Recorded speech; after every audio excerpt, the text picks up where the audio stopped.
Karibu baba. Sawa, pole sana. Sawa. Tena wazo maombi kumshukuru Mungu. Sawa.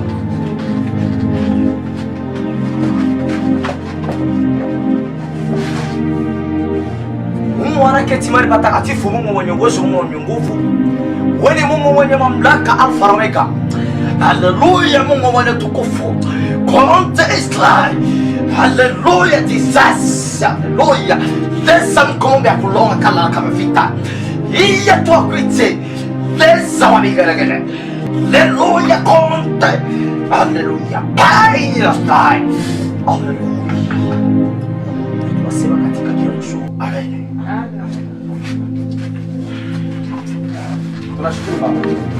Sio habari sana ile tu kazi nilishinda kazi bila takupeni. Napata mafuta kwa kazi lakini ile jana nilishinda bila kupata hata senta.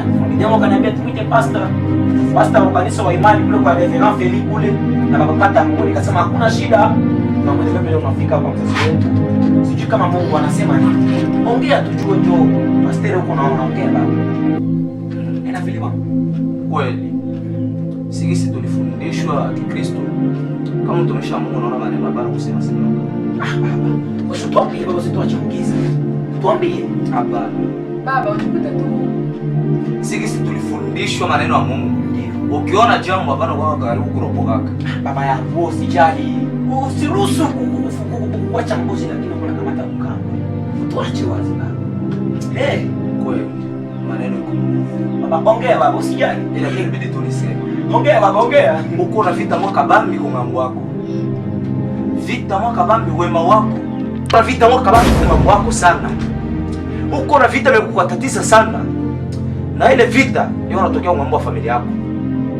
Ile vita ndio inatokea ng'ambo wa upande wa familia yako sana. Ndio maana hii vita iko nakutesa sana. Na hii vita iko inatokea na mama yako mzazi. Ndio mkukutesa hivi. Ndio mkuleta vita yote ukose hata